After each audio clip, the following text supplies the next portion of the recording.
हिमाचल प्रदेश के लोक निर्माण मंत्री और मंडी संसदीय क्षेत्र से कंगना रनौत के प्रतिद्वंद्वी रहे विक्रमादित्य सिंह ने मंडी सांसद और अभिनेत्री कंगना रनौत द्वारा हरियाणा में किसान आंदोलन पर किए गए अनिर्देशित और गलत बयान की कड़ी निंदा की है और कहा है कि हरियाणा किसान आंदोलन को अमेरिका और चीन की शय की बताना कंगना रनौत को शोभा नहीं देता है। बयान तथ्यों पर आधारित नहीं है। इससे भारत के अंतर्राष्ट्रीय संबंधों पर भी असर पड़ता है। देखिए, मैं समझता हूं कि मंडी की सांसद आदरणीय कंगना रनौत जी ने जो बयानबाजी किसानों के ऊपर करी है और उसमें चाइना का और अमेरिका का हाथ होने की संभावना जताई है, ये बहुत दुर्भाग्यपूर्ण है और मजाक का केंद्र बन रहा है। इसकी स्थिति जो है वो मिनिस्ट्री ऑफ एक्सटर्नल अफेयर्स को स्पष्ट करनी चाहिए। क्या केंद्र सरकार की, मोदी सरकार की विदेश नीति इतनी कमज़ोर है कि हमारे इंटरनल मैटर्स में चाइना और यूएसए जो है वो हस्तक्षेप कर रहा है? और जिस तरीके से भारतीय जनता पार्टी के केंद्रीय नेतृत्व ने इस बयान से पल्ला झाड़ा है, वो इस चीज़ को दर्शाता है कि एक इंटेलेक्चुअल बैंकरप्सी जो है वो आज भाजपा की सांसद के बयानों में झलक रही है।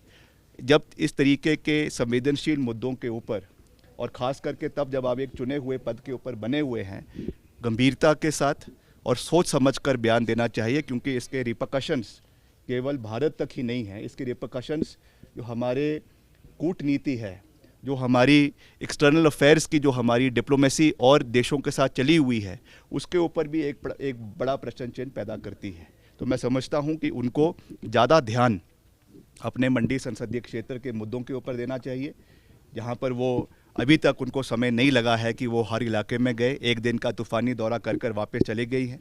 उनको स्थिति स्पष्ट करनी चाहिए, वाइट पेपर लाना चाहिए कि कितना सहयोग वो दिल्ली से हिमाचल प्रदेश के लिए लाई हैं, पर्टिकुलरली मंडी संसदीय क्षेत्र के लिए केंद्र से लाई है। इसके बारे में उनको स्थिति स्पष्ट करनी चाहिए। इस तरीके के जो है अनफोर्सीन और कंट्रोवर्शियल और सेंसलेस स्टेटमेंट्स जो वो समय समय पर देती है, जिसके लिए वो जानी जाती हैं, उससे उनको बचना चाहिए। नहीं, निश्चित तौर से देखिए, हम हर तरीके के प्रहार के लिए तैयार हैं, क्योंकि सरकार मजबूत है माननीय मुख्यमंत्री जी के नेतृत्व में, और विपक्ष की भूमिका सकारात्मक होनी चाहिए, इसमें कोई दो राय नहीं है। मगर अगर उन्होंने नकारात्मक भूमिका अदा करनी है, हम उसके लिए भी उनको उसी तेवर में जवाब देने के लिए तैयार है, आंकड़ों के साथ तैयार है। उसके लिए चाहे मुख्यमंत्री है, चाहे काउंसिल ऑफ मिनिस्टर्स है, चाहे विधायक दल है कांग्रेस पार्टी का, हर व्यक्ति पूरे तथ्यों के साथ विपक्ष के बातों का जवाब सदन के अंदर देगा। मगर मैं फिर भी आदरणीय नेता प्रतिपक्ष से भी और सभी और भाजपा के माननीय सदस्यों से ये निवेदन करूँगा कि तथ्यों के ऊपर बात करें, तथ्यों के ऊपर सरकार का घेराव करे, कोई दिक्कत नहीं है। मगर जिस तरीके से हर चीज़ पर राजनीति करना, हर चीज़ पर जो है वो उंगली करना, मैं समझता हूं कि ये एक सकारात्मक भूमिका विपक्ष की नहीं दर्शाती है, और इस चीज़ से नेता प्रतिपक्ष को भी और भाजपा के और माननीय सदस्यों को भी बचने की आवश्यकता है। शिमला से कैमरामैन युगमार्ग टीवी।